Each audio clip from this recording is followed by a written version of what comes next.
apply. Ends 12/31/2025. Nothing pairs better with Bucks basketball than hoops, friends, and the superior taste of Michelob Ultra. Join me, Josh DiMaggio, and the ESPN Milwaukee Street Team Saturday night at Club Paragon in Greenfield as we watch the Bucks take on Detroit. Tip-off at 6:30. We'll have prizes, ice-cold Michelob Ultra, and your chance to win a pair of Ultra Club Bucks Suite tickets for the December 31st home game. Michelob Ultra, the official beer sponsor of your Milwaukee Bucks. Also enjoy Michelob Ultra at Deer Camp Milwaukee, Bullwinkle's Brookfield, and 3rd Street Market Hall, Milwaukee. It's the most wonderful time to bar crawl.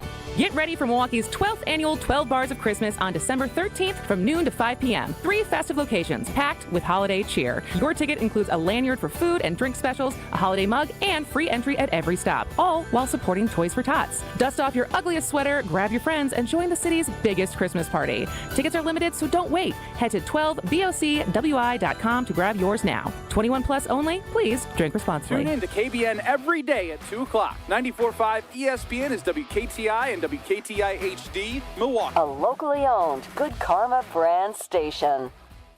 It's time for Marquette College Game Day, powered by ESPN Milwaukee. Ball knocked stolen away by Chase Ross. He'll come back the other way in the lane to the basket. He hammers it. That sledgehammer. Presented by Potawatomi Sportsbook and sponsored by National Liquor Mart, Cousin Subs, Exterior Pros, Matrix Basement Finishing, and Marquette Athletics. A minute left. Marquette down 2 with the ball. James into Ben Gold. He lays it up and in. Great pass. Great finish. We are tied.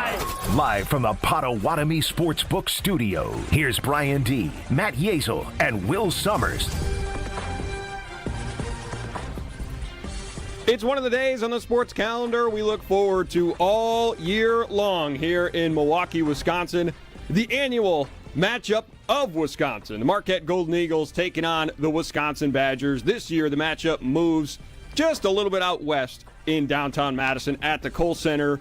But we, here on this special extended edition of Marquette College Game Day, are live here at the Potawatomi Sportsbook in Milwaukee. Marquette coming in at 5-4, Wisconsin 6-2. The first true road game of the season for Marquette, believe it or not, 9 games in. Later on in the show, we're covering all angles here, not just Marquette. We'll, of course, have our teammate and former Badger sharpshooter Ben Brust on the program to give you the Madison perspective. We'll visit with Gabe Neitzel before he takes over for Network Pregame as well. But, fellas, we have to start with what we last saw from Marquette on Tuesday night. Somehow squeaking out a victory in overtime over Valparaiso after trailing for much of the second half, 75-72. They squeaked it out. And obviously a win is a win, but you come away with more concerns than good things from that game. So, Brian, I'll start with you. What is your kind of main takeaway from that one, and why was it maybe more than just another rough day at the office for this Marquette team? Yeah, so full disclosure, I have a 6.5-week-old son at home. So sleep has been at a premium for me lately, and I did not go to the Valpo game. I watched at home. And I don't say this a lot. You're not going to find more publicly or privately supportive people of the Marquette program than me. I turned it off with 8 minutes left. I did not have the guts to watch that happen to the Marquette Golden Eagles. I put my baby down, I read him a story, and I went to bed. And I woke up to feed my baby again at 2 o'clock in the morning, and I rolled over and went, oh my God, they won. So that was a nice surprise. There you go. I think the biggest issue, and you're right, a win's a win's a win's a win, and 10 years from now, we're going to look at the box score and go, oh, they beat Valpo in overtime. Cool, right. Whatever. You're not going to think about it. The big issue is when your credo as a program is lost in the fight, right, or one of the many credos that Shaka Smart has for the Marquette Golden Eagles, and you look so fightless for such extended periods of time, that's problematic, especially 2-3 weeks into the season, right? And 23 points at halftime is an unacceptable number, and I think that has been, Will, kind of the big issue for Marquette through all of their wins and losses so far at 5-4. They have these long lulls, offensively and defensively, within games where they just kind of go to sleep. and they lose that fight and that tenacity that Shaka Smart has built this program on for 4+ years at this point, that's the concerning part. Is this group yet able to buy into the mentality and the energy with which you need to play under Shaka Smart? Yeah, for a team that preaches, like, their main mantra is doing the little things right, it's incredible that has been their downfall so far this season. Like, it's not that this team has a lack of talent. It's poor defense, missed shots, and just wasted opportunities on both sides of the floor. And I think that it's no longer a coincidence. We've seen this like 5 times this year, and the fact that it happened in a bye game and wasn't just like I wouldn't even call it a lull anymore. It's kind of just who they are at this point, which I'm not happy with, and I hope that they can fix it starting today. When I went to bed, when I turned the game off, I started racking my brain while I was feeding my baby about, like, when was the last time we had lost this bad? Because I was resigned to the fact that they were going to lose the game. They were down 6 or 8 with 3 minutes left, right? And then they were able to free throw shoot their way back into the game, get it to overtime, and steal it. We'll get to the final possessions later in the show, by the way, which are another continued issue for this Marquette program. But I was racking my brain going, when was the last time Marquette as a program under Shaka, under Wojo, under Buzz, under Tom Crean had a loss this bad? And the only thing I could come up with, and maybe this was a fever dream, I think they lost to Omaha the year after Buzz left, like the first year of Wojo when they were, 8 deep, and it was Henry Ellenson's year. I think they might have lost to Omaha, but again, like, everybody went into that season going, okay, this is going to be a reset year for the Marquette Golden Eagles program. Since then, I can't think of a bye game that they've lost. They've been super competitive, and I still think there's things to be optimistic about for this Marquette team. Chase Ross continues to look awesome. Nigel James Jr. continues to look awesome. Those things are great, but they're also frustrating because, in my opinion, it does feel like Marquette is a first-team All-Big East player by the end of the year, and a first-team All-Big East freshman player, and yet they still continue to struggle a couple of weeks into the season against inferior opponents. And both of them looked pretty good against Valparaiso. Nigel James Jr. is just putting up a ton of shots now. He's clearly established himself as the lead guard on this team along with Chase. And by the way, the free throws, great point. That's something we've complained about in the past about Marquette. That's one of the few things you can't complain about. It's the only thing keeping this team in games. They made 27 of 32 free throws against Valparaiso.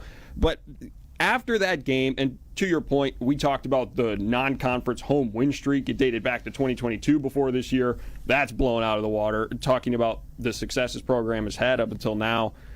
What is the state of Marquette basketball entering today? Because obviously this is going to be a tough week stretch. You're playing at Wisconsin. We'll get into the matchup again throughout the show. Then you're going to Purdue next week. Good luck with that. And then you're going to try to figure it out in the Big East season.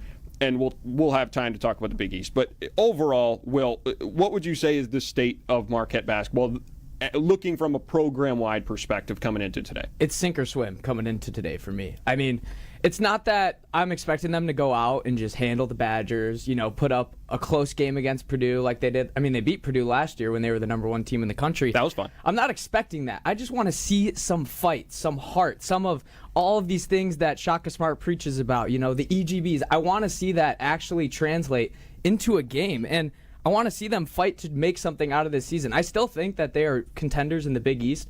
I still think they have the talent to do that. It's all just coming down to execution, and I think it does start today. I've convinced myself that Marquette's going to come out firing today. This rivalry is always a close game, especially in the past, 15 years it's been when both teams have been good. So I think it's really going to start with today. Are they going to come out and play against their bitter rival? So I think I'm not willing to go sink or swim yet. I think you asked about state of the program.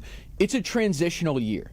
And that doesn't mean that we can be satisfied or accepting of losses to programs like Valpo, and we can still be frustrated with letting one against Maryland at home get away or letting Oklahoma get away with a big second. You can be frustrated about all of that stuff while still understanding that it is a transitional year for the program where you lost. And I'll say it again. I said it last time we were together, guys, at Fiserv a couple of weeks ago.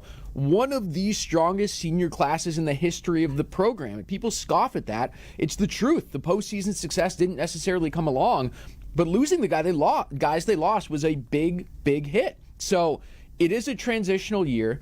I think you can be nuanced about this and say, yes, the first 9 games have been frustrating, but also there's this segment of the fan base right now and the people that follow Marquette basketball that are already jumping on the fire Shaka Smart bandwagon. You're a lunatic, right? Like, look at the success that Shaka has brought the program immediately. And I think people are frustrated with Shaka, not necessarily this year because of the results, but because of his approach to the transfer portal, right? And his not only approach to the transfer portal, he has no approach to the transfer portal. His approach is, we are going to develop our guys from within. We're going to value guys that have worn our jersey before, and we're going to grow them. And this is the first year where it's really looked like there is a flaw in that approach because they have missed on some recruits. Zayd Lowry got benched the other night against Valpo. 0 for 7. Right? And he's a junior. Like, 15 minutes. It's too late, man, for that to be happening. Demarius Owens can't get on the floor. So there's some guys that they've whiffed on recruiting-wise, and if those are hits, this is a whole different story. Bringing it full circle to what Will said, everything can change today. We all feel terrible about the Marquette program or the state of it in relation to the last 4 or 5 years. But if they just show some scrap and some fight today against Wisconsin on the road in what will always be a hostile environment inside the Kohl Center in Madison, it can change the whole tenor of the season. I don't even necessarily know if they have to win today in order for me to feel better about Marquette heading into the last couple of weeks of non-conference play and then the Big East season. But it starts with we started with it, lost in the fight.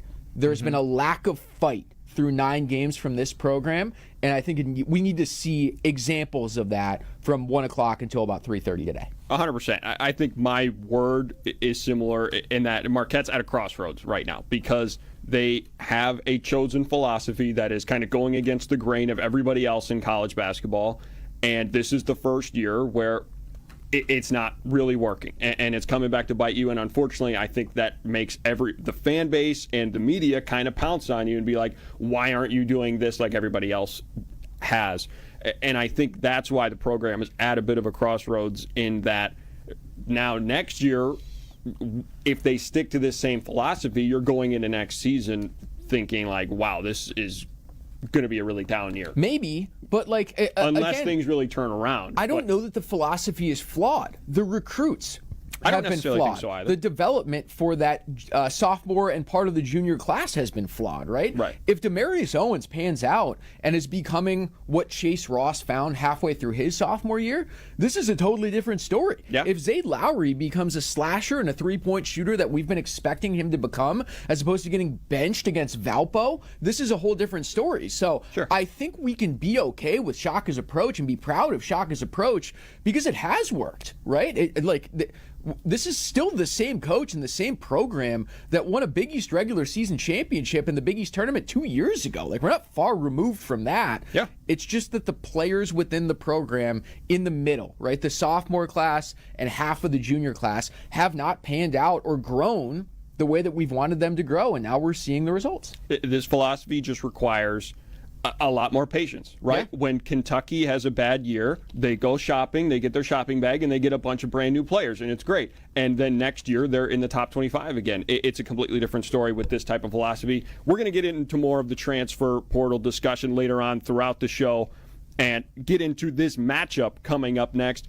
Is Marquette and Wisconsin a true rivalry? Which side cares about it more? We'll get into that after this. But, Brian, I know you have a message about where we're at, Potawatomi Sportsbook. The beautiful Potawatomi Sportsbook. Hey, if you're heading to a Milwaukee Bucks game throughout the season, come on over, make a bet at the Potawatomi Sportsbook, catch a shuttle to Fiserv Forum. After a purchase or bet, you'll be given a wristband at the bar or at a betting counter upon request. You have that wristband on, you can take a shuttle to Fiserv and back. The shuttles pick up and drop off at the annex by Potawatomi Sportsbook, so they make it super easy for you to get to the Bucks game, to get back to the Bucks game. Select dates, shuttles are available for the Admirals games as well, November 14th, 15th, 29th. Those are obviously already passed, but still head out to the Admirals games as well, and there'll be more shuttles in the future. Fabulous show they put on here at Potawatomi Sportsbook all the time, come before and after games throughout the wintertime. Matt Yazel, Brian D. Will Sommers, live here from Potawatomi Sportsbook. We'll be back with more Marquette College Game Day after this ahead of Marquette and Wisconsin. More Golden Eagles hoops talk coming up on Marquette College Game Day. 94.5 ESPN is the home of Marquette basketball. Purchase your tickets, grab some friends, and get to the Sylvie on Thursday, January 29th for Andy North Trivia Night presented by Exact Sciences. Enjoy a fun and inspiring evening of trivia, music, food, and refreshments while helping to raise money for UW Carbone Cancer Center. This fun and inspiring event is hosted by Andy North, and along with the trivia, the lineup includes a silent auction, celebrity appearances, and prizes. Doors open at 6. Visit AndyNorthAndFriends.com to buy your tickets. Past year's events have sold out quickly, so get your tickets today. Welcome to Jackpot Land, this fall at Potawatomi Casino Hotel. Play your favorite games with your Potawatomi Rewards card all fall to win your share of thousands in prizes each month and earn entries into the big December Jackpot Land prize drawings. Your October, November, and December entries all count. Win thousands in cash or reward play. Welcome to Jackpot Land, only at Potawatomi. More info online. Must be 21 and a rewards member to play. Hey, it's your friend John McGivern. In a world full of chaos, I'm grateful for a health plan that has my back. Network Health is so reliable and trustworthy, they always put me and over 126,000 members first. It's just what they do and what they've always done for over 41 years. Call 833-7-NETWORK today. HMO and POS plans underwritten by Network Health Plan. Compensation has been provided for using this endorsement of Network Health. The pulse of the Milwaukee Bucks, straight from a Bucks legend. Can't get it off. Marcus Johnson will, though. Can't leave him alone for a 12. Tap into Here District with Marcus Johnson on Bucks Plus. Marcus and his son Chris offer a weekly beat on Bucks basketball. Get your questions answered and hear from the biggest names in basketball. Find Here District with Marcus Johnson at bucks.com/plus on the Bucks app or wherever you get your podcasts. This holiday season, celebrate where Milwaukee comes together. 3rd Street Market Hall. Whether you're planning a private party, a semi-private gathering, or a festive social night out, we've got the space, the flavor, and the fun to make it unforgettable. With incredible local food vendors, craft cocktails, and built-in entertainment like shuffleboard, games, and more, your group will have a holiday party they'll talk about all year long. Visit 3rdstreetmarkethall.com for more information on booking your event. We all hear the radio ads about the IRS. They tell you to be afraid, to be scared, and they try to frighten you into calling. I'm not here to do that. Tax Relief Advocates is different. TRA is here to tell you that if you owe money to the IRS, whether it's $5,000, $50,000, or $500,000, we have a solution. It doesn't matter if you're sitting in your car, at work, or with your kids. No matter where you are, call now. 800-511-5493. Don't lose hope. TRA can eliminate or reduce what you owe to the IRS. Generous programs are now available that can give you a fresh start. Our passion is taxes and helping individuals fix their IRS problems. We have over 1,000 5-star reviews on Google and an A+ with the Better Business Bureau. You don't need to be afraid of the IRS any longer. End your tax nightmare today by visiting us online at TRA.com or call 800-511-5493. That's 800-511-5493. Tax Relief Advocates. Real solutions for real people. Hi, I'm Brittany Miller from Big Frog Custom T-Shirts and more. Custom T-shirts, sweatshirts, jackets, hats, you name it, we can do it. Big Frog Custom T-Shirts and more is family owned and all about celebrating life's big moments. Maybe it's a milestone birthday, a celebration for your child's first goal, or that work fundraising event. We are everyone's printer. No minimum orders, affordable designs, and help straight from me and our team. We're the one-stop shop for all your custom needs. Start your project today at bigfrog.com/Mequon. This is Marquette College Game Day, presented by Potawatomi Sportsbook and sponsored by National Liquor Mart, Cousin Subs, Exterior Pros, and Matrix Basement Finishing on the home of Marquette basketball, 94.5 ESPN.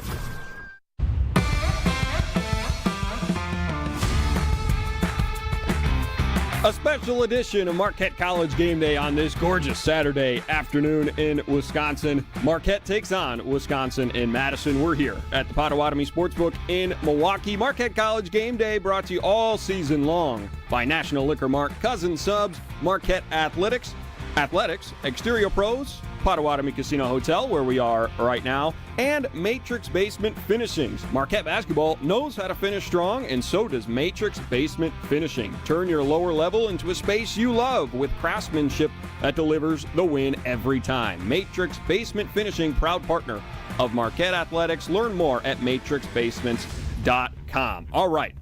It's a rivalry. At least we certainly call it that in Milwaukee. It's the conversation that comes up every year with this annual non-conference game early in the season. The two programs that, no matter what side you're on, you have to admit both programs have been very successful in terms of not necessarily going deep in the tournament, and that's what both sides will clamor on to, but both programs have done a lot of winning. They won a lot of games, particularly under these two head coaches, Shaka Smart and Greg Gard. So let's talk about the rivalry and where it's at today. Again, Matt Yazel, Brian D. Will Sommers with you here. So, Will, I'll start with you. You are not a Marquette alum like us two here. My cousin goes there, so it's basically the same. There you go. Like I basically go there right now. So I'm basically priming right now. He's an adopted Marquette alum. I love that. But maybe there's a little less, I guess, bias, if you will. So I want to start with you and your perspective on the rivalry. Maybe coming in before your cousin went to Marquette or before you chose an allegiance. Give me your take on what this rivalry is. Well, it's always seemed like Marquette's cared more just because when Badger football is good and prominent during this time of year, it seems like it takes, there's always that gray area where it takes the fan base to transition and fully get into gear for basketball season. But this year with the Badgers being so bad, and I mean, I woke up this morning and looked at Twitter, and Marquette Twitter is like, whoa, boy, another game. Like, what the hell is that attitude? Like, if anything, this game should mean more for the team of Marquette because they need to keep this rivalry close. It's been close every single year, and I think it would be a huge detriment to the team who's, I don't know where their headspace is at, but if it's going down that bad path, it would be very good for them to play their rival tough and come out with a massive win. But, I mean, I think today UW fans care more, basically, but it matters more for Marquette today. Yeah, I used to fight this, guys, as a proud Marquette alum, that we cared more than they did. And I used to fight this argument all the time across ESPN Wisconsin with Ben Brust and Tausche and Jason Wilde and some others. I've accepted it now. I do think Marquette cares more than Wisconsin. And I think that's okay, but Will just hit on something huge there. I do feel a lack of sizzle this year. I mean, last year at Fiserv, both of these teams were really good. Both of these teams had second weekend of the tournament aspirations. There was a buzz in the city. Sorry to cut you off, but I was walking around, and you just felt like enthused walking around the city of Milwaukee. Absolutely. It was incredible. Previous year in Madison, Marquette was number 3 in the country and got upset, and Wisconsin stormed the floor. So there does feel like a lack of sizzle this year. And I think it's because not just Marquette, both programs have had not the most inspiring starts to the season, right? Marquette, we've obviously talked about. They've lost some games they should have won that were close at the end that they let get away. And Wisconsin, in their Thanksgiving tournament, lost a couple of games that they were not expecting to lose. So I do feel like there's a lack of sizzle this year, but I almost feel like it's tied to results. And to draw a comparison to a huge game happening in our state tomorrow, it's got little Packers-Bears to it. And what I mean by that is one side generally cares more than the other, right? I think Bears fans want to punch up at Packers fans more than the other, kind of like Marquette fans want to punch up to Wisconsin more than the other. It's been lopsided in some respects. It's been tight in some respects.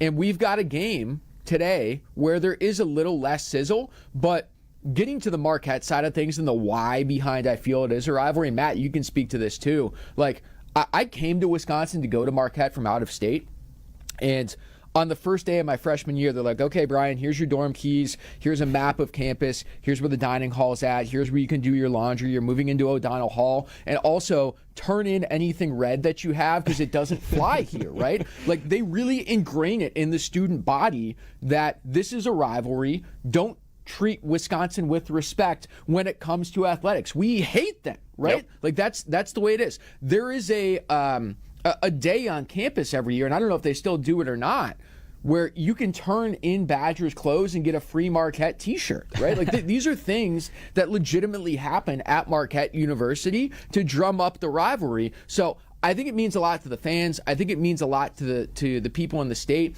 I do wonder if it's lost sizzle over the years because not as many players from the state of Wisconsin end up going to Marquette or Wisconsin.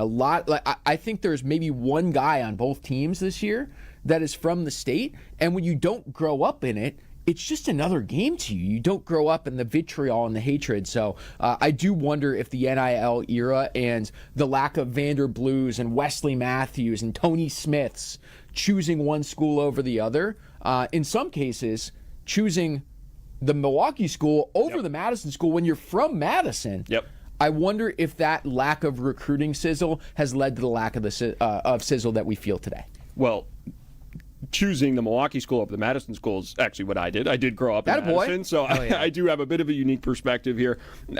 Growing up from the Madison side, I think it was like unless you were unless you were a Wisconsin student, I think most people could kind of not care as much about Marquette, right? You're not in it. I think the Badger students want to beat Marquette. Like, I'm sure some of them considered Marquette as a school. They probably have some friends that went to Marquette, possibly. Obviously, Marquette's a much smaller school population-wise. We don't need to tell you that. So that's kind of what defines this rivalry. What bothers me is when the conversation turns to, you mentioned Packers-Bears. I think it's a good comparison in some ways, but also the Packers have won, no offense, the Packers have won a lot of those games until last year. But it's kind of been a one-sided rivalry at times versus that's not what this is. These programs are equal. Marquette has a lot of history, a lot better history NBA-wise, but also just winning games-wise. Under Shaka Smart, we've talked about, they've won a lot of games.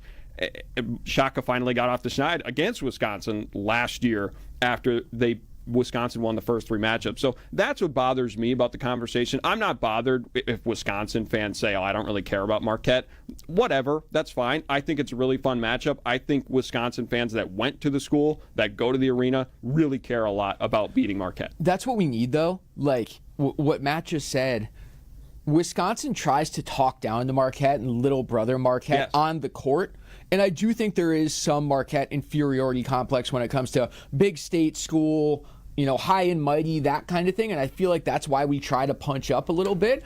But we don't like being talked down to either when it comes to the history of the school. And there's this short-term memory loss that exists in Madison, Wisconsin, right? Where, we went to back-to-back Final Fours and we've won Big Ten championships. But, you forget that Marquette, not that long ago, was in a Final Four and went to 3 straight Sweet 16s and an Elite 8 and went to a second weekend recently and won a conference championship and a conference tournament recently and has won the most recent national championship of the 2 schools, right? So there is this, hey, we're married to these beautiful years in 2014 and 15 under Bo, and wow, Gardo's done great in the last 10 years, and he has.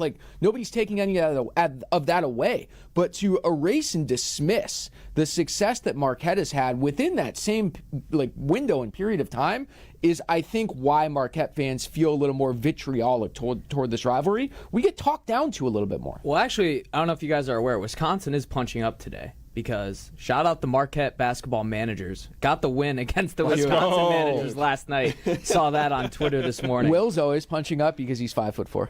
5'10" with insoles. There you go. Don't listen to him. Yeah, it was right there. Okay. It was too easy. It's okay.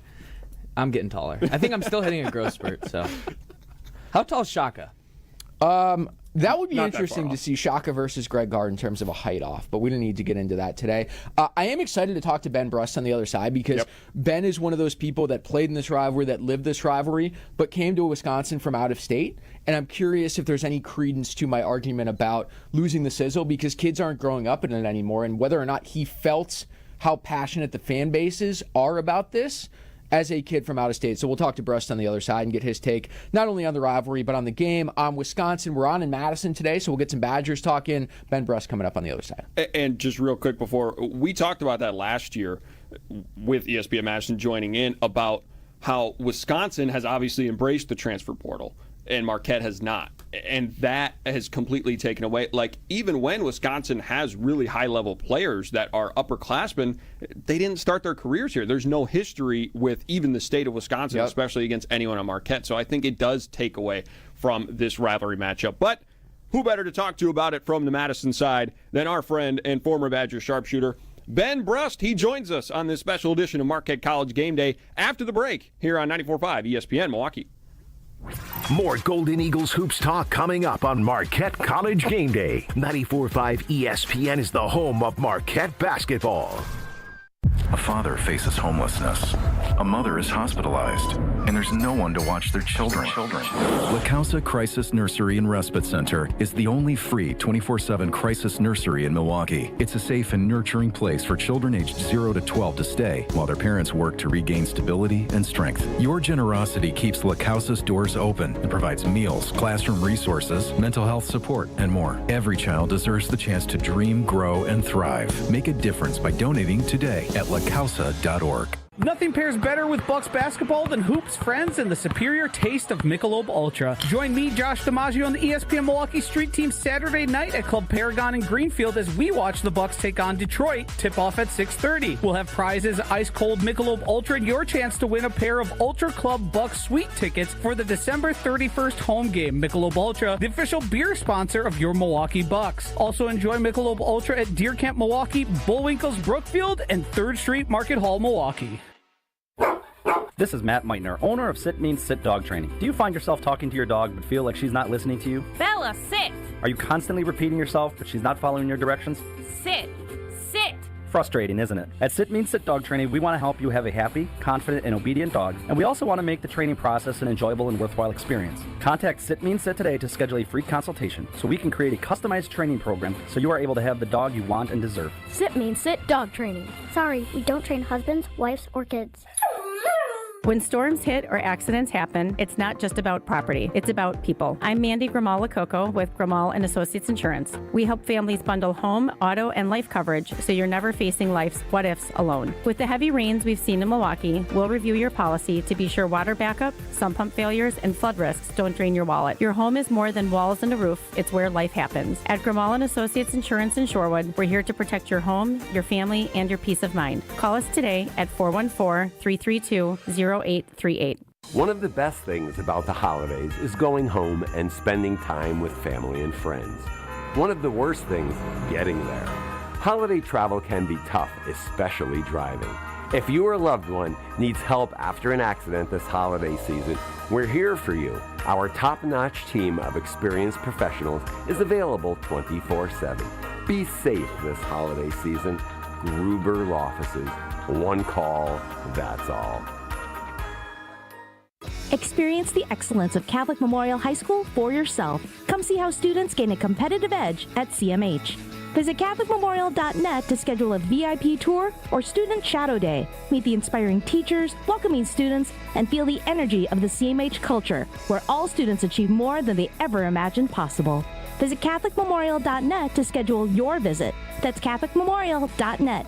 Catholic Memorial High School in Waukesha, where you rise. At Heart of Canal Street, for over 30 years, our hearts have been set on making a difference for children in our community. Now through December 10th, we invite you to share your heart by playing the Canal Street Bingo game at Potawatomi Casino Hotel, Milwaukee. Every time you play this special bingo game, you're helping to raise funds for children's charities in southeastern Wisconsin. Learn more at potawatomi.com/heart. Score the top gifts for the Brewers fan in your life this holiday season. Set them up for an epic 2026 season with the all-new Brewers Holiday Bundle featuring 4 ticket vouchers, loaded value concession credits, and an exclusive Brewers Holiday ornament starting at just $99. Finish shopping for even the youngest Brewers fans with the 2026 Kids Crew Kit, including one-of-a-kind Brewers merch, 6 ticket vouchers, a ballpark tour, and more, all for just $35. Grab every Brewers Holiday gift today at brewers.com. This is Marquette College Game Day, presented by Potawatomi Sportsbook and sponsored by National Liquor Mart, Cousin Subs, Exterior Pros, and Matrix Basement Finishing on the home of Marquette basketball, 94.5 ESPN.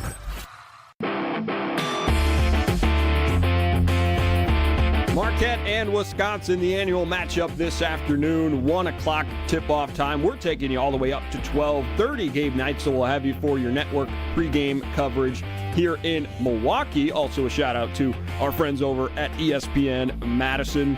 Both sides excited for this one today in downtown Madison. We're awaiting the arrival of one Mr. Ben Brust. He'll connect soon, hopefully, to chat with the former Badgers sharpshooter. That's scared. Win number one for Marquette today. His brush is late for his head. We'll take it. He's too consumed fighting Bears fans to come face the music right now. He's deleting all of his old tweets about him being a Bears. So we'll wait for Mr. Brush to be able to defend himself here on Marquette College Game Day, but we'll pivot a little bit and focus on one of the huge issues for Marquette this season in their 4 losses. Again, they've lost to all 4 of the Power 5 conference teams that they've played this year, and a pretty consistent issue in multiple of those has been the late game, need a bucket. Oh, I'm being told we have Mr. Ben Brust. Okay, so maybe we'll push the late game situation to the next one. Ben Brust, are you here with us? We couldn't get a shot off on the late game conversation, but we now have That's just like Chase Ross. I am here. You got me loud and clear? We got you, buddy. Thank you for jumping on. Ben, we were just talking. 2 seconds. No problem. We were talking about the state of this rivalry game and whether or not it's a rivalry. And I'm curious your perspective on it from when you played, Ben, because you came into the state from out of state. And I think that's the biggest problem with the rivalry right now is you don't have kids that grew up in Wisconsin playing at either school, and I think it takes away from the sizzle. So were you able to feel the passion from the fan base for these 4 games when you played them from 2010 to 2014? Well, yeah, for me it was easy because, like you mentioned, everyone, when I was back in the day, played in high school basketball, Wisconsin, Vanderblue with the flip from Wisconsin to Marquette. So it was huge, yes. Everyone that I knew, and even the Minnesota kids, who came to Wisconsin, they knew about it. I didn't know about it that much, but as soon as you put on the red, it's yeah, you want to beat Marquette. Now it's just weird now. And also, I think for the rivalry to be good, both teams have to be good, and there's been that, but this year, it's just, I don't know. I think the transient nature of college basketball makes it feel like I have less juice for it. I'm excited for it, but it's not the same. Right, and Ben, do you think that also speaks to this is such an early season matchup? That it feels like you kind of have to drum up the juice for it a little bit on your own because they don't play in the same conference, right? And both teams have lost a few games, obviously, especially on Marquette's side. But do you think that kind of hampers it down a little bit as well? I think it's also every game, because they're playing less and less of the directional school games where you try and look at every game as which one's the resume builder, right? You look around now, Purdue right now is playing Iowa State. You have Michigan State and Duke. You got all these games going around in early December, and then a rivalry game where it isn't going to have any effect on either team's long-term NCAA viewpoint. So it's just yeah, you want to win, but it probably doesn't hurt Wisconsin as much. And if Marquette wins, there's a pride thing, and maybe it rejuvenates their season. But the way it looks for me is I just don't know how Marquette will keep up from a scoring standpoint. Ben, we were talking a little bit earlier about Shaka Smart's transfer portal mentality. I'm curious your thoughts on the current state of the transfer portal and NIL in college basketball today. It is what it is. I think all of you or any Marquette fan, especially Brian, it's got to be frustrating to see it's admirable to do what Shaka was doing, and it worked to a certain degree, but you kind of got to reevaluate.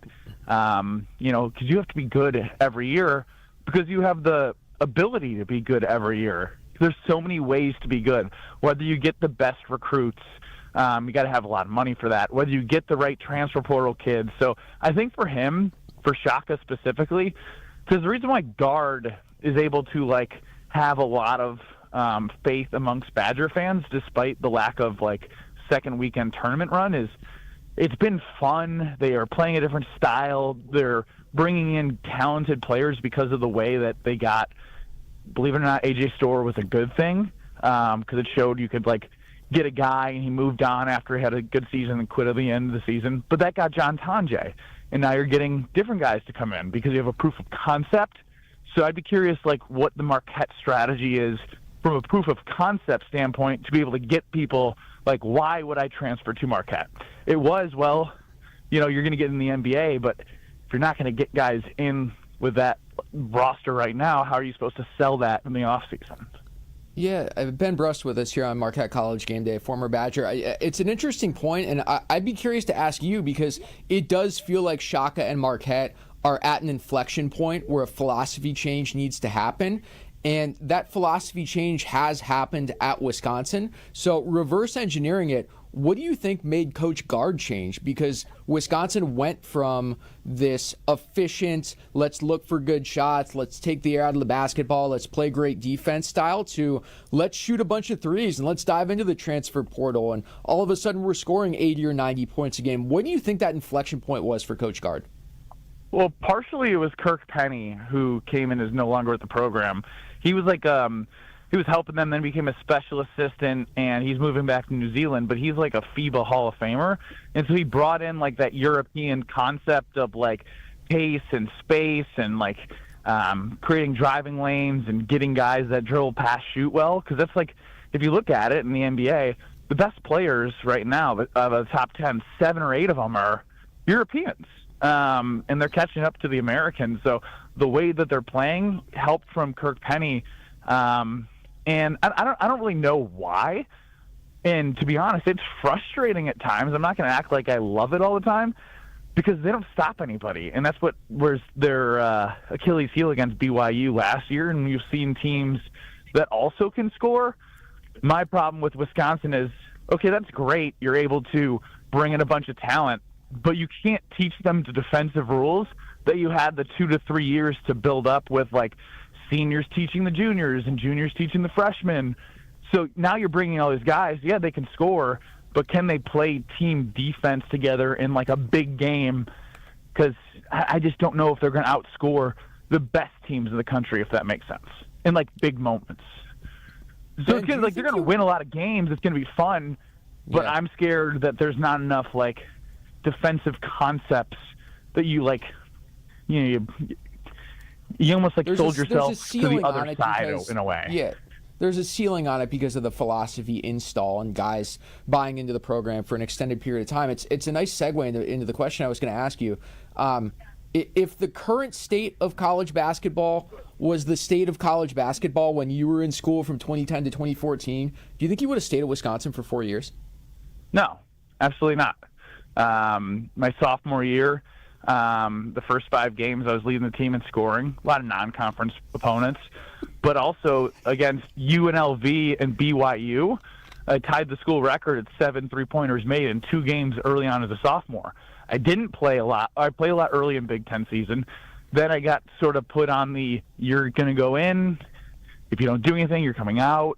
So, like, I was frustrated. And there was, like, the thought, and everyone had that thought. I guarantee Frank Kaminsky had that thought. When you're in that, like, sophomore year, you feel like you deserve more, like, I can leave. But you have to sit out. So I don't think it all would have been the way it was. For sure. Yeah, definitely would have thought about it. And then the money component, like, if someone saw the tape that I had and offered me more money than Wisconsin, like, I'm not saying I would have left, but it's definitely something you have to consider. Okay, Ben, let's look real quick at the matchup today. You mentioned the offense. For any Marquette fans that haven't watched Wisconsin at all, you know, you have 2 guards combining to average over 40 points a game.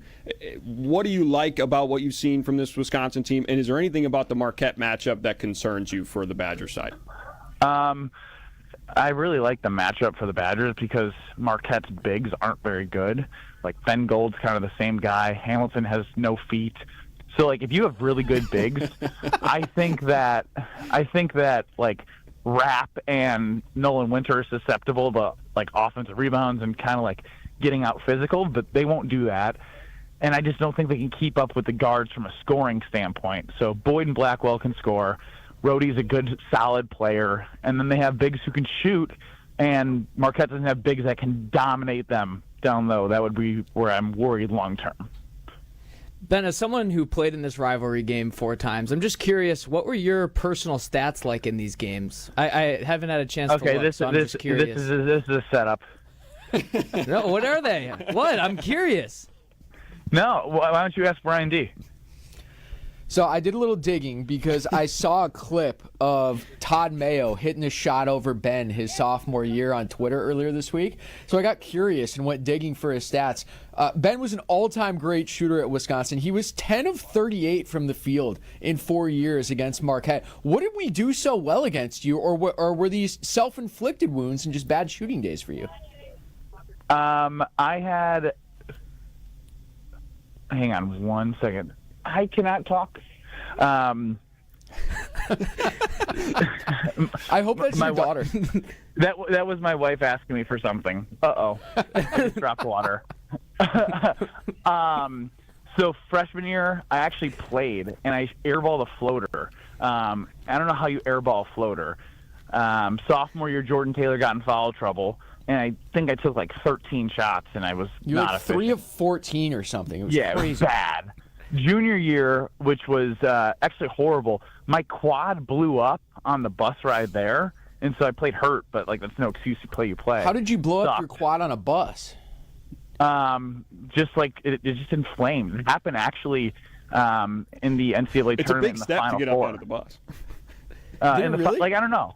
In the Final Four, I was getting treatment for 24 hours in the hotel room to try and like push out all the fluids of my quad because it just blew up. And that was the only other time Marquette in my junior year and senior year before Kentucky in the Final Four. But yeah, I sucked, but I did have a good senior year game, which led us to 10-0, I think at the time, getting us to 16-0, best start in school history. So I'll take that on the back end. Like, you want to leave a winner. I left a winner. There you go. Well, he's that's why we love him. He's the only guy who could ever hurt himself sitting down on a bus. Ben, thanks for the time, buddy. Enjoy the rest of your day. Enjoy the game. Thanks, man. That is true.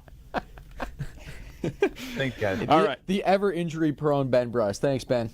Ben Bruss joining us here on Marquette College Game Day. When we come back, we're going to get back into that late game conversation. What does Marquette need to do to adjust and make some key buckets down the stretch in this one in Madison today? You're listening to Marquette College Game Day on ESPN Milwaukee and ESPN Madison.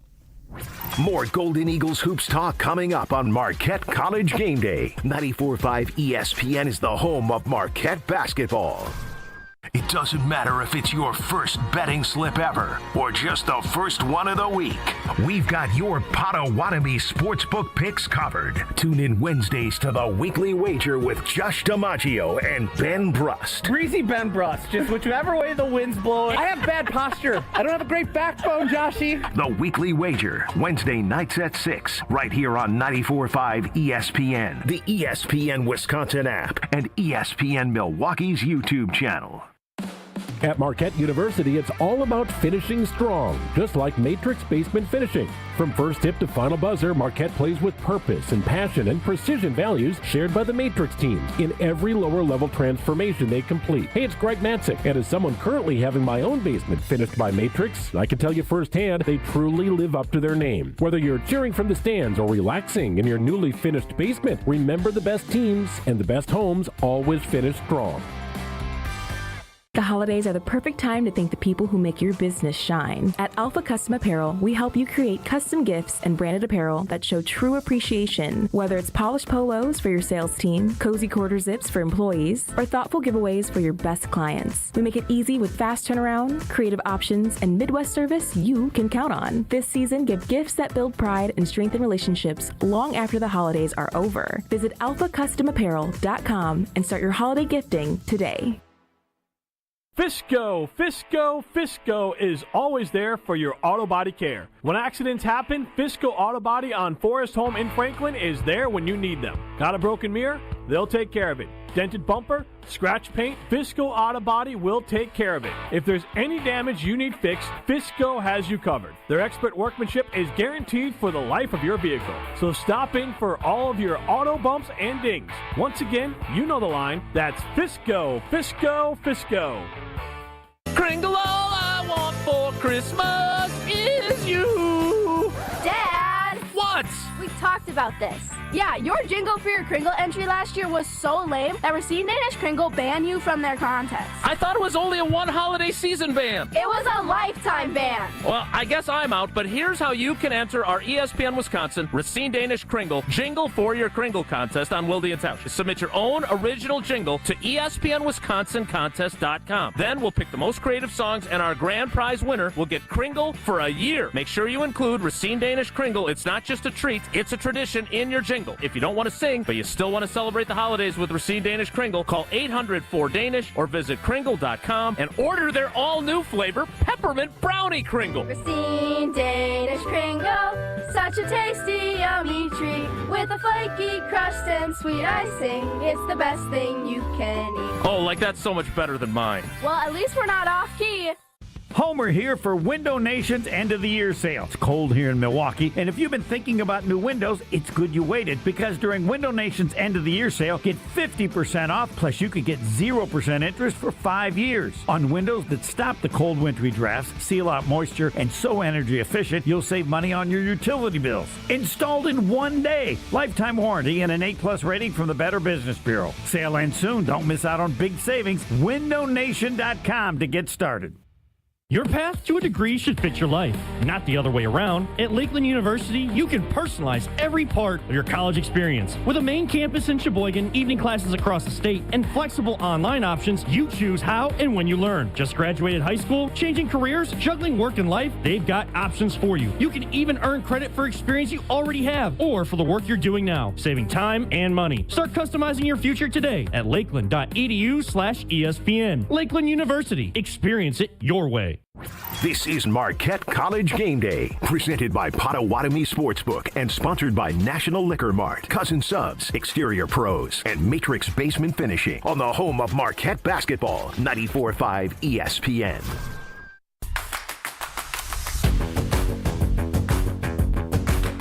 Rivalry day here in Wisconsin. Marquette taking on the Badgers just out west in Madison. Matt Yazel, Brian D. Will Sommers with you here from Potawatomi Sportsbook on Marquette College Game Day. Let's break down a little bit more on the Marquette side, and one of the many hot topics from this Golden Eagles season so far, 5-4 coming into today, and that is the late game plays when you need a bucket in the final seconds. We've seen a few, and really none of them have worked out. Despite Marquette's second half, almost comeback really, against Valparaiso, managing to win that game, it was a similar situation at the end where you kind of just handed the ball to Chase Ross and you managed to not get a shot up. Let's walk through them, because this has been a recurring issue for Marquette in some losses and some wins. The first one was against Dayton. Marquette had an opportunity. They stormed back in the second half to try and beat Dayton. They had a chance to win the game. It was tied. They had the ball, a chance to win the game. Did not get a shot off. Not only did they not get a shot off, Ben Gold sprained his ankle on the play. How you sprain your ankle while not getting a shot off is like Ben Brust hurting himself sitting on a bus. I don't know how you do it. So that was instance number one. Marquette ends up losing the game in overtime. Fast forward to the Oklahoma game in Chicago on Black Friday. Marquette blows a huge second half lead, still finds a way down one to get the ball after a timeout with a chance to win the game, and gets a horrible shot off. At least they got a shot off. That was a step in the right direction, but it was a Chase Ross fade away from the elbow jumper that never really had a chance.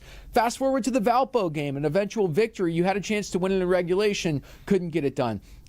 I think the issue here is, have you guys ever been on the phone with a girl late at night that you like? No. And you're like, I'm just kidding, sorry. I should have asked ahead of time, done some research here, knowing you two knuckleheads. Sometimes when you're on the phone with a girl that you like, and it's like 3 a.m., it's like, you hang up. No, you hang up. No, you hang up. No, you hang up. That's what's happening with Marquette's offense at the end of these games. It's like, Chase, you shoot. No, Ben Gold, you shoot. Nigel James, here's the ball, you shoot. No, I'm just a freshman. Here, Chase, you shoot. And by the time that happens, it's like, a baby. The buzzer went off 5 seconds ago. What the hell happened, guys? Yep. So here's what I would like to see happen. And this is immensely frustrating because For all of the things that Steve Wojciechowski did wrong in his time at Marquette, every single time there was an end-of-game situation or an out-of-timeout situation, Wojo drew up a freaking Mona Lisa, and Marcus Howard or Sam Hauser or Joey Hauser was wide open and knocking down a three. It happened without fail. He was amazing at drawing up plays. So what I think needs to happen, because clearly whether it's Shaka, whether it's Nevada Smith, who is supposed to be this offensive guru for Marquette, whatever it is, somebody's got to get better at drawing up plays. That's number one. But I don't know if that's going to happen. So what I would like to see happen as a Marquette fan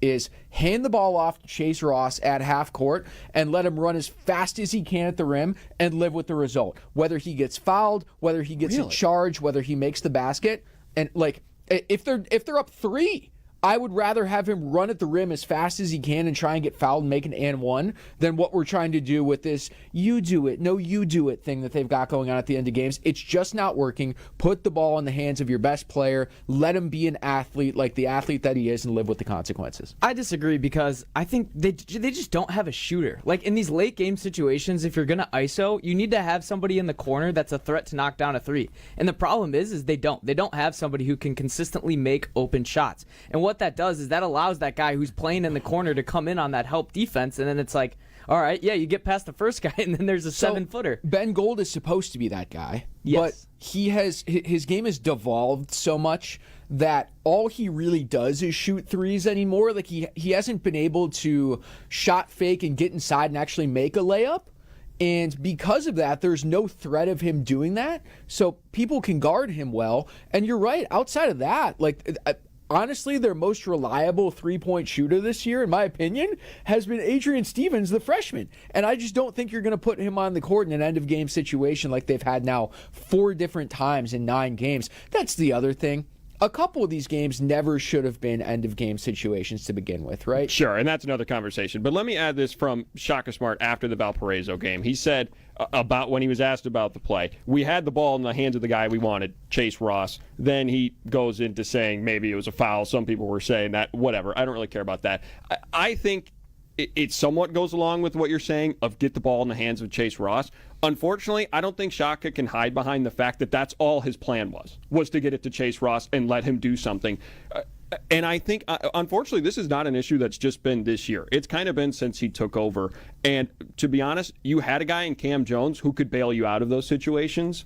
But Tyler was so crafty getting inside and making floaters and 100%. And creating space. Going back to all that, too, you had a Joplin who you could kick it out to if you ever needed a contested three. 100%. I don't think anyone, no one made more clutch contested threes than David Joplin. Yeah, I think you need to, as opposed to just letting Chase cook, which Chase is a great player. I don't think that's his strength, and I don't think if he's able to get to the next level, I don't think he's ever going to be the primary ball handler on a team, and that's okay.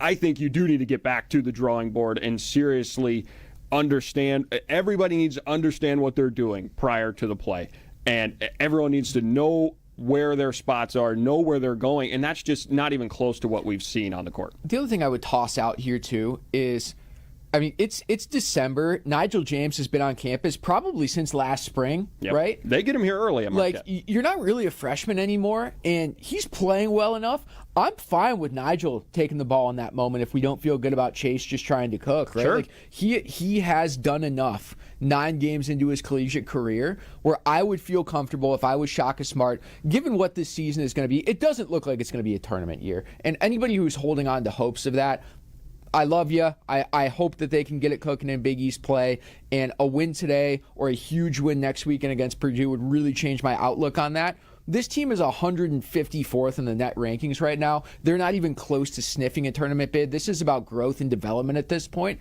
So I don't mind putting the ball in Nigel James Jr.'s hands down the stretch. And guys, I would sign up again in a heartbeat right now. What is it, 11:56?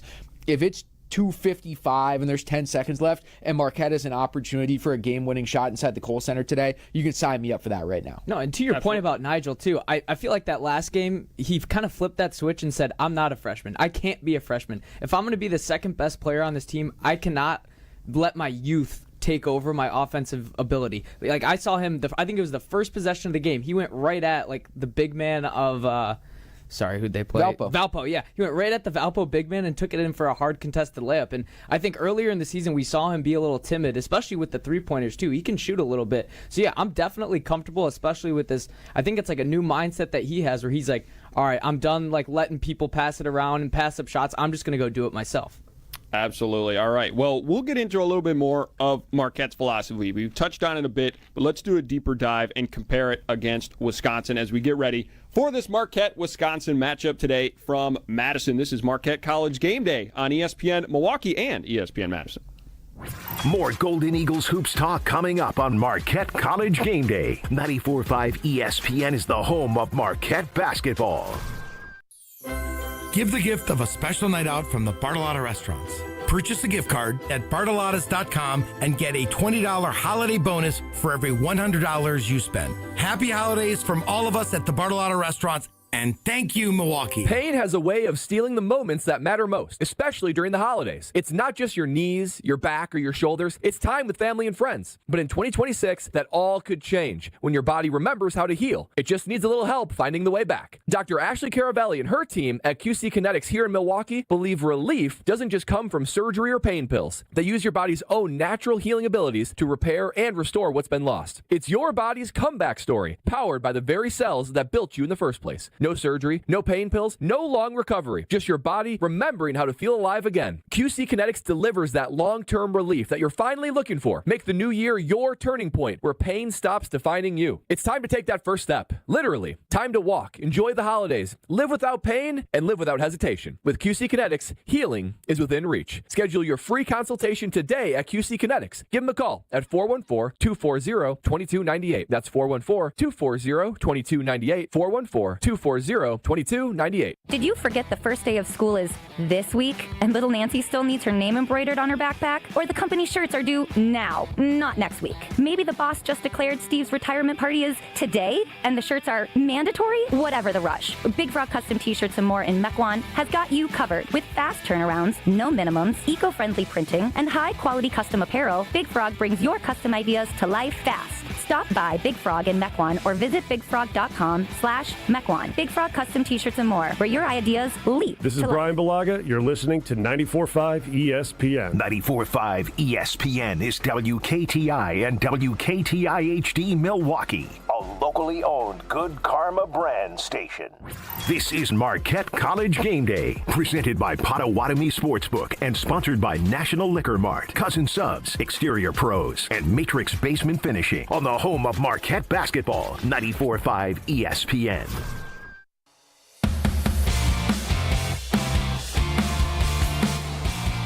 Special Marquette College Game Day on ESPN Milwaukee and ESPN Madison today, prior to the Golden Eagles taking on the Badgers at the Kohl Center. Marquette College Game Day brought to you all season long by National Liquor Mart, Cousin Subs, Marquette Athletics, Exterior Pros, Potawatomi Casino Hotel, where we bring this show to you today, and Matrix Basement Finishings. Marquette basketball knows how to finish strong, and so does Matrix Basement Finishing. Turn your lower level into a space you'll love with craftsmanship that delivers the win every time. Matrix Basement Finishing, proud partner of Marquette Athletics. Learn more at matrixbasements.com. Let's start with an update from Madison. No Demarius Owens today for Marquette. He did not make the trip to Madison with an illness, so he is still here in Milwaukee. He probably would have got hurt on the bus like Ben Bruss. Yeah. If you're just joining us, former Badger Ben Bruss joined us in the first hour and outlined how he blew up his quad on a bus ride to the arena before he played Marquette his junior year. Not ideal. So no Demarius Owens for Marquette today. The other positive update, Sean Jones is warming up for the first time since he exited early this season with a shoulder injury, and he's missed a few games. No word on yet if he'll play or not, but it's certainly a positive So sign. that's an exciting development to me, because if you remember 2 years ago, in the wake of the late game situation that we just had, and Marquette's futile performances and not getting shots up late in games so far this season, Marquette had a late game situation against the number one team in the country at the Maui Invitational 2 years ago. That was so much fun. When they won that game, I'm sorry, forgive me, they blew out the number one team in the country when they beat Kansas. It was the game before that to get to the Kansas game against UCLA. It was like 1 a.m. here. It was, yeah. You remember who made the shot? The game-winning shot was made by Sean Jones in his freshman year. So he's got a little bit of that clutch gene. He's proved it before. I hope he plays today. And I'm curious to see how they manage minutes between Sean and Nigel James Jr., who has become, in my opinion, one of their top 2 players this year. Yeah, Matt talked about it a little bit earlier. The Badgers guards this year have been elite. Nick Boyd and John Blackwell averaging combined 40 points. And I feel like the guards, Chase Ross and Nigel James, kind of guarding the guards of their opponents, have kind of gotten worn out a little bit. Yep. I miss the intensity Sean Jones brings, and he is so fun to watch play. He's everywhere, and he's consistently. I think you just so like hard. Short guys. Yeah, no, I like short as a fellow short king. You like the short king. Guess who my favorite baseball player was growing up? Pudge Rodriguez. I asked you this the other day, and you actually answered it correctly. But I now You did. forgot. Omar Vizquel. No. Jose Altuve. Oh, that's right. He made me feel like I always had a chance. We could have gone all day. That was a Chewy moment there where my brain just stopped working. All right, let's switch over to the transfer portal philosophy. Obviously, that is a story in this rivalry between the 2 top Wisconsin programs. Wisconsin has pretty much fully embraced it, maybe a little late to the party compared to the rest of the country and big schools. Marquette has completely went the opposite way.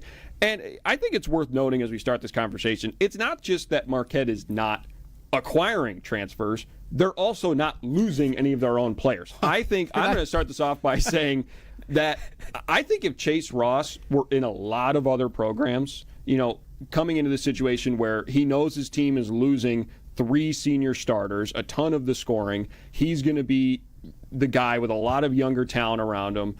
I think if he was in a lot of other situations, he would have transferred to another school, but he didn't.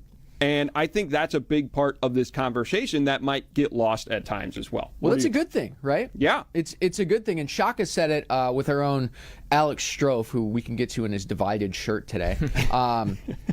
Alex did a great series. You can see it on the ESPN Milwaukee YouTube page, Coaches Week, where he did long-form sit-down interviews with Shaka Smart, Greg Gard, Doug Gottlieb, who threw a chair earlier this week, and Bart Lundy from the 4 respective major college basketball schools in the state. And Shaka said 2 years ago on Coaches Week that the only place you should leave Marquette for is the NBA. And that has rung true by and large, right? So it's a good thing that, we're hanging on to our players at Marquette. That's a fabulous thing. But at the same time, if you're not developing guys to an NBA level, you're going to have to dip into the transfer portal. And I think it's a proud and brave and good thing that Shaka has done, a noble thing in this era of college basketball so far. But I think it's pretty clear at this point, next year's senior class is not going to be solid enough to give you legitimate great minutes to carry this program forward the way you need to. I would not be surprised at all if next offseason is the time where you see Shaka dip into the transfer portal and try to bring in a Marquette guy, right? Like, I don't think you have to go out and go shopping for a guy that's going to command a couple $1,000,000 and not fit the culture of who you are and what you want to be. I think you can have the best of both worlds. Tyler Kolek was a transfer. Right? I was just going to bring him up. George Mason. Yeah, that's the type of guy that you're looking for. Obviously, you'd love to have Tyler Kolek back, but a guy that fits the ethos of your program that can also come in and give you some scoring punch and some experience next year because, I mean, we can call a spade a spade. This junior class ascending to seniors is just, they haven't panned out the way that Shaka had hoped. It's not like Shaka doesn't know how to get great talent from the portal. Obviously, Omax came from a big school in Clemson, and Kolek came from a smaller school. Like, that's how you have to build a team when you take over as head coach. So he certainly knows how to do it, but he's just kind of stuck his foot in the mud in this philosophy. Yeah, I think the reason that he is that way is it's because he's scared of losing the culture, and he preaches all these things, and I heard him talking Big East Media Week earlier before the season started, that he wants to attract what he's putting out, so, and that I think primarily in his mind is these high school players that want to win, they want to be loyal, they want to grow their relationships, growth values. We talk about all those things. But I think you can still accomplish that in the transfer portal like we just talked about with Kolek, with Omax. And I think, like you said, Brian, with this junior class, like spade a spade, not being able to get it done, I think it's very important that they target experienced players. Like whether or not that's a mid-major, whether or not that's a big Power 5 or Power 4 school program, I think it's important because like right now, Nigel James, it's great. He's a freshman. He's our second best player. But at the same time, a freshman probably shouldn't be your second best player. Yeah. And if you're looking for a glowing example of a program and a school that has held on to their culture but amended it by using the transfer portal, look no further than the Wisconsin Badgers. And I was a huge critic of, probably the biggest critic of the way Wisconsin played basketball up until 2 or 3 years ago, right? They played basketball like it was 1926. And it was just infuriating to watch of, we're going to try and beat you 40-38. It was just gross. But Greg Gard understood in the last 2 or 3 years, and we talked to Ben Brust about it, he hit an inflection point where it's like, okay, it's 2026. We got to outscore some teams, and we got to bring in guys that fit the ability and the skill set to be able to do that. And they brought in John Tonje. Now, I don't think it changed their culture or the ethos of their program, that they're going to be hardworking, they're going to be efficient, they're going to play good defense. Like, that's what Wisconsin is always going to be. But you can be that while also bringing in external forces to add to that culture, to build on that culture. That's exactly what Wisconsin did. I think Greg Gard deserves a ton of credit for that. That's why I think this game has that kind of, and I'll land the plane. Let him cook. That Catholics versus convicts game type feel. Let me explain. Whoa. So in a year where Marquette fans are infatuated with the transfer portal and saying, why can't we be like Wisconsin? Look at them. I think it is that like transfer portal versus non-transfer portal game where these schools aren't separated by a lot. It's 78 miles. I did the research, 78 miles down I-94. They're recruiting from the same area. So I think for Marquette fans, they're going to look at this game and be like, well, this is what we could eventually be. Like Brian mentioned, Wisconsin team that gained all these transfer portal players, that built from within, but still was able to maintain that culture. I think it's kind of going to show like the new age of college basketball versus the old age of college basketball with the way these two teams are built. Absolutely. And I think, Wisconsin, while embracing the portal, I mentioned this last year, there was a point where anybody who really showed some talent there was leaving the program, right? And that hasn't happened to Marquette. Now, I mentioned if Marquette struggles continue, you're kind of at a crossroads, and I think the concern would start to grow that you're going to lose some guys this offseason. And you want to plan for Nigel to be your point guard for the next 3 years after this one. I hope that's what he plans after this season, because that's a guy you want to build around, because Marquette has good recruits coming in. Shaka has done a great job getting guys to come in. I'm super excited for Ian Milicic to come in, who's redshirting this year. There's talent coming down the pipeline. It's not all, darkness ahead. But it takes that winning culture to keep guys here. Shaka's not locking guys in a closet in the offseason in the Al McGuire Center to keep them at Marquette. Except Caden Hamilton, who we locked in a closet and made make 10,000 jump shots. He did do that. Absolutely. He was locked in a closet all summer. Even if, that's why it's so important to see, not necessarily a win today, but I think this season needs to turn in the positive direction at some point. You have to compete in Big East play, even if you're going to lose these next two games, because you can't have a non-conference season where you don't get one signature win among many chances and then have a bad Big East season and expect to compete again next year, in my opinion. Yeah, it feels like it's got to be today, right? Because, winning at Purdue against the number one team in the country. By the way, they're down at halftime right now. Take that for what it's worth. To number 10 Iowa State. Of course. I actually hate that. That's going to be a steep revenge game. Bounce back but in. It does sort of feel like, if we make a Packers comparison, right? Early in the year, it was Armageddon against the Cowboys, right? And they tied that game. And people were like, well, it's over with, right? The Browns game. There were games early in the year for the Green Bay Packers where we're like, this is not a Super Bowl year. And it changes so quickly when you get those marquee wins. When you go to Detroit and you beat the Lions, the whole outlook of the season and the way that you feel about it changes just like that. Today could be one of those games for Marquette. If they win today, and I'm not expecting them to win, but if they pull off this victory against an in-state rival on the road, I'm fascinated to hear this show in 2 weeks' time for our first game of Big East play, and just how different the tenor and the future of the season sounds. And we talk about it, I think we talked about it on our last show, where last year's team was kind of the opposite of where we're at now, where they excelled during the non-conference schedule and then kind of fell off towards Big East play. What if we turn it around today, like Brian said, and we can go on a run here late in the year? Yeah, it's been the exact opposite for in a very extended period of time here, dating back to the Wojo year, where Marquette has been really strong in non-conference play, really strong through the month of January, and as soon as the calendar flips to February 1st, the bottom falls out. Yep. That's a Marquette thing. Like that's become a trend.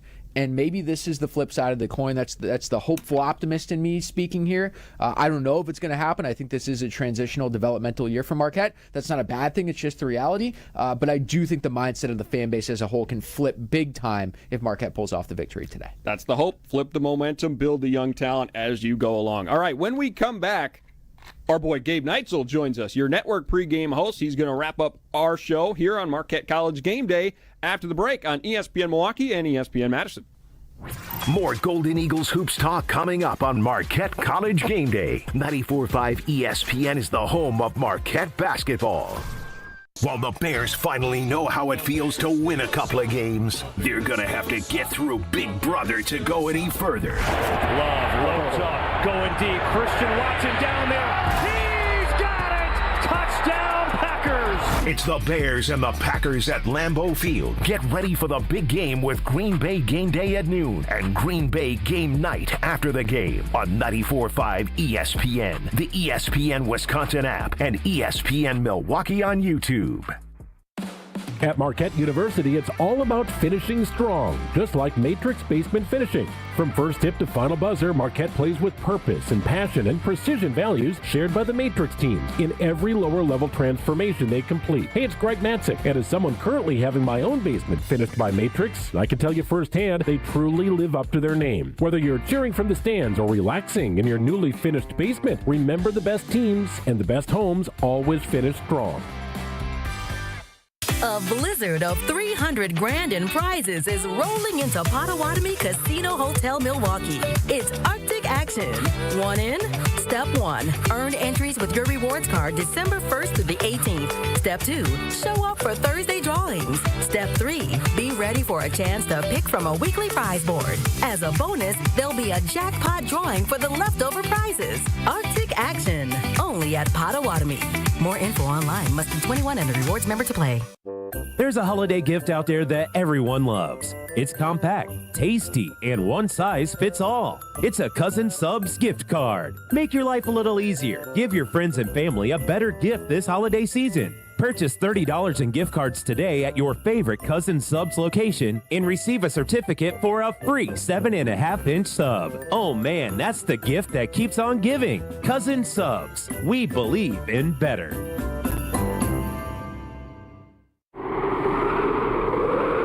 People say buying a home in winter is tough. But fewer buyers means less competition, and motivated sellers can mean better opportunities. This is Tony Wendorf with Tony Wendorf & Associates First Weber. And I'm Lindsay Bendler. When the perfect home appears, our team at Tony Wendorf & Associates helps you move fast, even during the snow. Start your home journey today with our white glove service by simply searching online Tony Wendorf. A real estate team that always leads with faith and gratitude. Tony Wendorf & Associates. Nothing pairs better with Bucks basketball than hoops, friends, and the superior taste of Michelob Ultra. Join me, Josh DiMaggio, on the ESPN Milwaukee Street Team Saturday night at Club Paragon in Greenfield as we watch the Bucks take on Detroit. Tip-off at 6:30. We'll have prizes, ice-cold Michelob Ultra, and your chance to win a pair of Ultra Club Bucks Suite tickets for the December 31st home game. Michelob Ultra, the official beer sponsor of your Milwaukee Bucks. Also enjoy Michelob Ultra at Deer Camp Milwaukee, Bullwinkle's Brookfield, and 3rd Street Market Hall, Milwaukee. Sendix is making gift-giving easy this holiday. Sendix Home is offering 20% off a different item each day. This week, get 20% off clothing accessories Monday, 20% off home decor on Tuesday, a new deal every day through Sunday, December 7th. Go to Sendix.com to see the daily deals. Find something special for a loved one, or treat yourself. After all, you deserve it.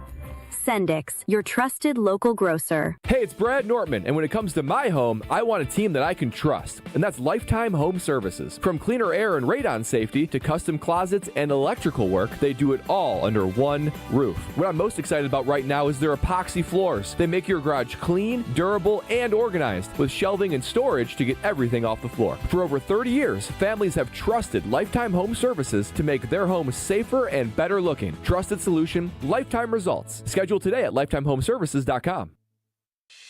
Your state, your teams, your ESPN. The ESPN Wisconsin app. Customizable just for you. Find the ESPN Wisconsin app in the Apple or Android app stores today.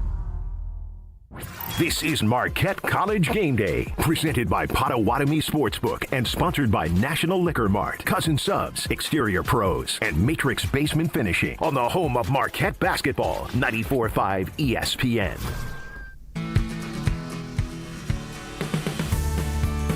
Wrapping up this special Marquette College Game Day prior to the Golden Eagles taking on the Badgers out west in Madison. Matt Yazel, Brian D. Will Summers with you here from the Potawatomi Sportsbook, and we're wrapping up with a bang. We're joined now by your Marquette Network pregame and halftime host, Gabe Neitzel, to talk about this matchup.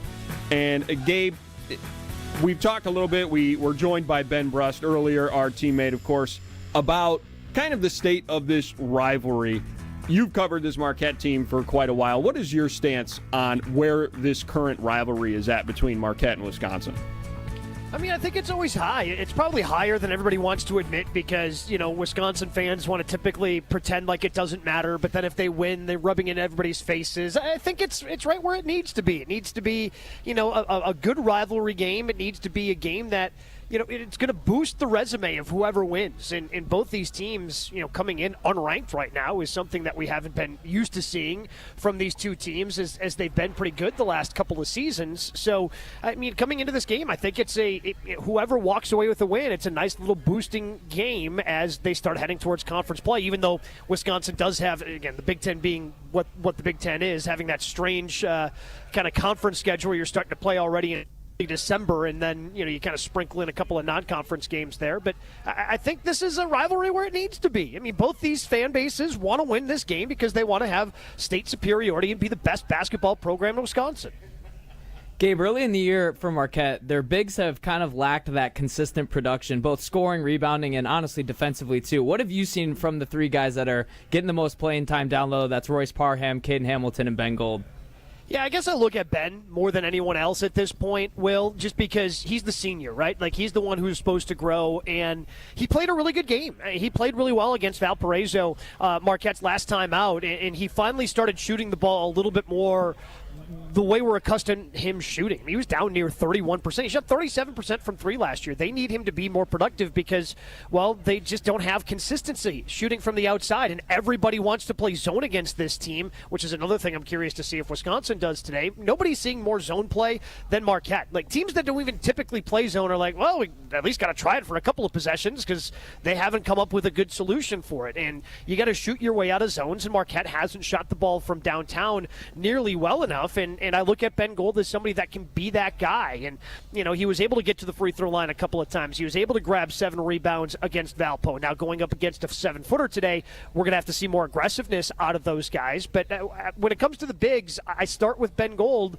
And, hey, this is your senior year. You've got to step up and be one of those leaders along with Chase Ross. Not that you're going to go out there and lead the team in scoring the way Chase is or be the emotional leader, but you look at the Guardians from last year and that special senior class that they had, everybody played their role. I think Ben's still trying to figure out what exactly that role is for him in his senior year.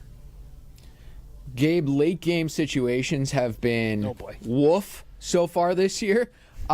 We are handing you the whiteboard. There's 15 seconds left on the clock today. Marquette's down 1. By the way, I'd sign up for that right now. What are you doing? Who are you giving the ball to? So the problem with this iteration of Marquette, typically when you get in those late clock situations, no matter who you are, it's kind of high ball screen and let your best player go. And as much as I love Chase Ross, like creating for himself, unless he's going all the way to the rim, it's just not a strength. He's a good enough shooter, and he can knock down some in-range shots, but he's not somebody that I'm expecting to be able to get himself those shots off the dribble the way we saw at times with Cam Jones or, Tyler Kolek before him, or obviously Marcus Howard, who could get himself open and get himself a number of looks and knock down open shots. I want to see more of an action. I want to see more of a play instead of we're just going to get it into Nigel's hands or we're going to get it into Chase's hands and try to set a ball screen for them.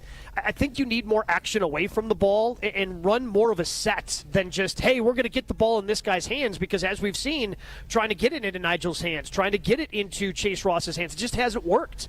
I mean, twice they haven't gotten a shot off, and the one time that they did in these situations, it was a really bad shot for Chase Ross. He's fading away when you really want him going toward the basket. So I think what they need to do is just run more of a set and move the ball instead of just kind of holding on to it. I would like to see him go a little bit sooner.